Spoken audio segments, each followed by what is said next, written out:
পদ্মা নদীর পারে বিনোদপুর নামের ছোট্ট একটি গ্রাম। সেই গ্রামেই বাস করতেন রহিম, তার পরিবারের আরো অনেকে।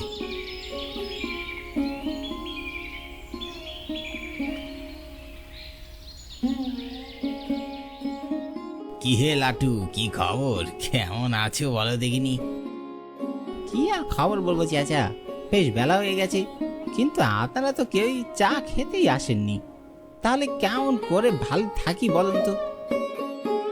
কেন, তোমার কেনা বেচা কি ভালো চলছে না নাকি? হ্যাঁ, আপনারা চা খান আর না খান, সময় মতো না আসলে আমার কেমন জানি লাগে।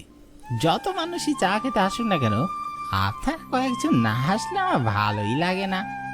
তা যা বলেছ, সে কথা আর কি বলবো। তোমার দোকানে চা খেতে এসে আড্ডা না দিলে আমাদেরও কিন্তু মোটেও ভালো লাগে না। রহিম যে এখনো এলো না।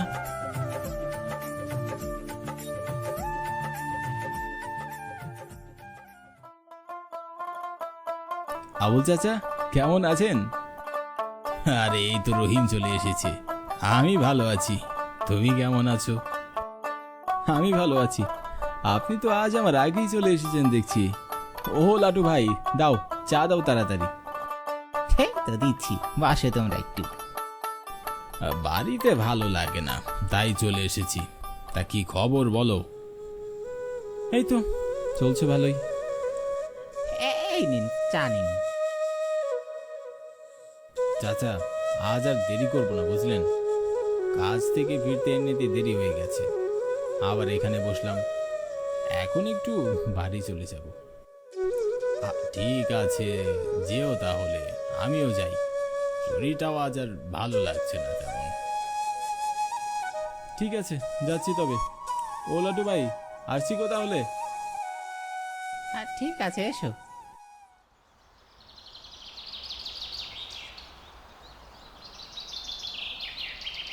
বউ, ও বউ, কি করছো গো বসে বসে? আরে কি আর করব, বসে বসে মাছই তাড়াচ্ছি। কোথায় থাকো তুমি বলো তো?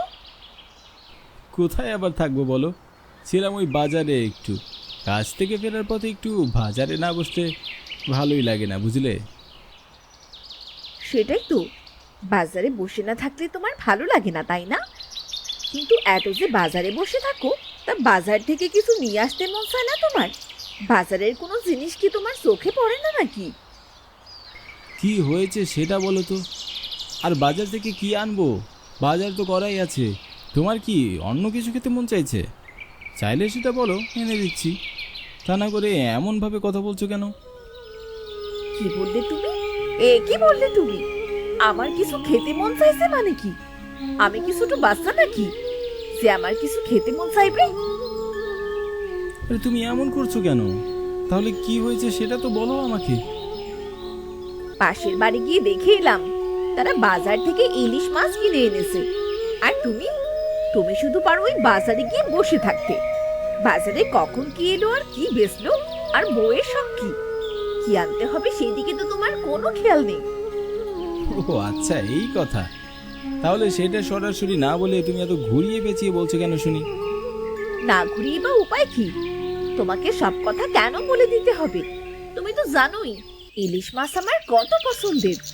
আচ্ছা ঠিক আছে ঠিক আছে, কাল কাজ থেকে ফেরার পথে বাজার থেকে তোমার জন্য ইলিশ নিয়ে আসবো, ঠিক আছে? এখন আর রাগ করো না, দাও খেতে দাও দেখি। কাজ তো শেষ হলো, এবার বাজারে যাই। বউ গতকাল ইলিশ মাছের কথা বলেছে। আজ না নিয়ে গেলে আর বাড়িতেই ফিরতে পারবো না। চায়ের দোকানে না গিয়ে বরং বাজারের দিকে যাই।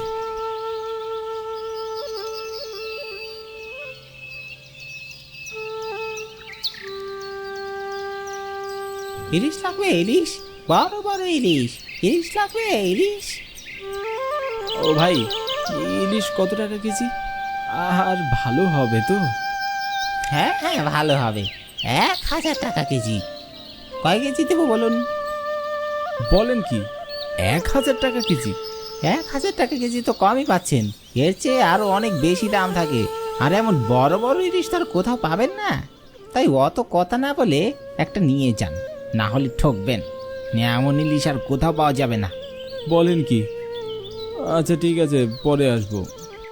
না, দাম শুনেই মনটা খারাপ হয়ে গেল। যাই, আমি একটু চায়ের দোকান থেকে ঘুরে আসি বরং।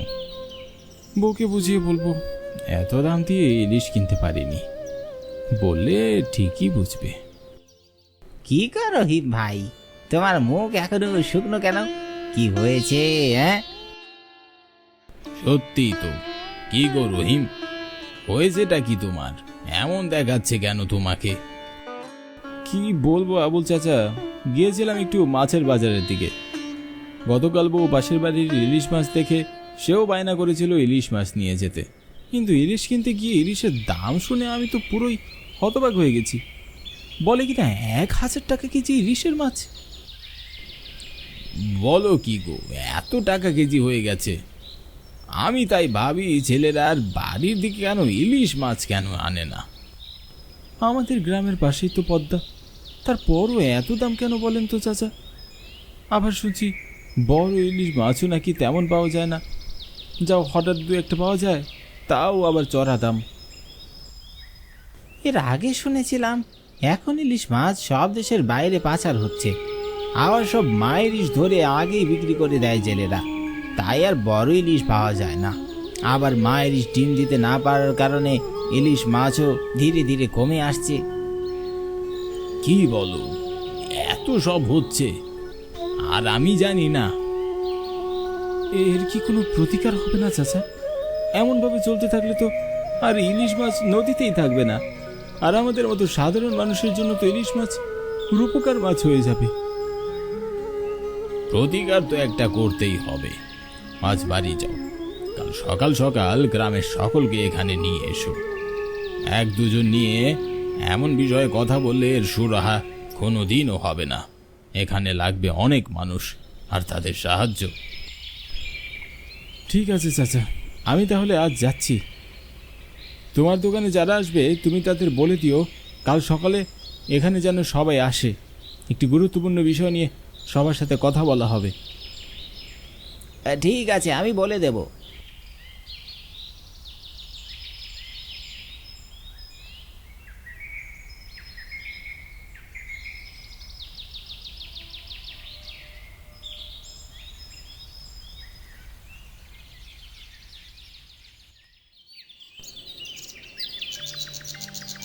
তোমাদের সবাইকে একটি বিশেষ কারণে কথা বলার জন্য এখানে ডাকা হয়েছে।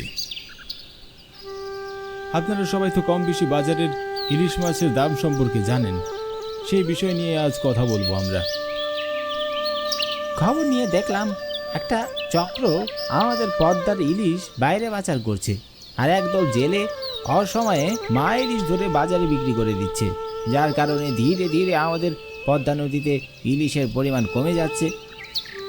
এই কারণগুলোতে আমরা সাধারণ মানুষেরাই ইলিশ খেতে পাচ্ছি না, আর আমাদের দেশের একটি গুরুত্বপূর্ণ সম্পদ নষ্ট হচ্ছে। এগুলো আমাদের দেশের সম্পদ, আমাদের সম্পদ। এগুলো ব্যবহার যেমন আমাদের অধিকার, তেমনি এগুলো রক্ষা করাও আমাদের দায়িত্ব। কি বলো তোমরা? ঠিক বলেছেন চাচা। এবার তাহলে এটা বলুন আমরা কি করব? গতকাল আমি এই বিষয় নিয়ে আমাদের এখানকার থানার এক অফিসারের সাথে কথা বলেছি। তিনি বলেছেন এসব অপকর্মে যারা লিপ্ত আছে তাদের ধরিয়ে দিতে। এখন আমাদের কাজ হলো নদীর উপর নজর রাখা, আর এভাবে ইলিশ যারা ধরবে তাদেরকে ধরিয়ে দেওয়া। ঠিক আছে, আজ থেকে আমরা নদীর উপর নজর রাখব। বেশ, তাহলে আজ থেকেই সবাই কাজে লেগে পড়ো। ঠিক আছে চাচা, চিন্তা করবে না। বেশ, তোমরা তাহলে এখন যাও, আর কোনো কিছু হলে আমাকে জানাবে। রহিম ভাই, ওই দেখো চোরাই জেলেদের নৌকা, ওরাই ইলিশ মাছ বাজার করে। কি বলো? বেশ, তাহলে আমি ওদের উপর নজর রাখছি। তুমি গিয়ে আবুল চাচাকে খবর দাও, বাকি কাজ তিনি করবেন। আমি যাচ্ছি এখনই।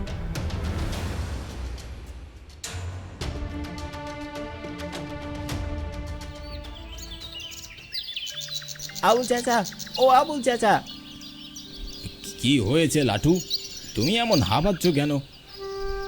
চাচা, চোরাই জেলেরা ইলিশ মাছ ধরতে এসেছে, আমি দেখে এলাম। আর রহিম ভাই সেখানে রয়েছে।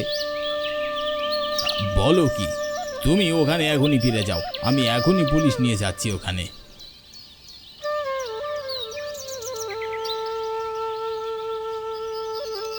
কি গো লাটু ভাই, তুমি এমনি এখানে ফিরে এলেছে? আও চাচা তোমার কাছে আসতে বললো, আর উনি পুলিশ নিয়ে আসছে। আর ওরা কোথায়? ওই তো ওরা, দেখো কেমন মজা করে ইলিশ ধরছে। আর ধরতে পারবে না, এই তো দেখো পুলিশ নিয়ে এসেছি। অফিসার, ওদের ধরুন। হ্যাঁ হ্যাঁ, এক্ষুনি ধরছি। এই চলো সবাই, ওদের ধরতে হবে, কোনোভাবে যেন পালাতে না পারে। আপনাদের উপর আমি অনেক খুশি হয়েছি। সরকার থেকে এদের ধরার জন্য খুব জোর দিচ্ছিল, কিন্তু আমরা তা পারছিলাম না। এভাবেই আপনারা আমাদের সাহায্য করবেন আশা করি ভবিষ্যতে। নিশ্চয়ই করব। এমনভাবে সাহায্য করলে তবেই তো আমরা নিজেদের সম্পদ রক্ষা করতে পারব আর নিজের অধিকার রক্ষা করতে পারব। হ্যাঁ, সবাই এক হয়ে দেশের সম্পদ রক্ষা করতে হবে। সবাই একসাথে ভালোভাবে বাঁচতে হবে।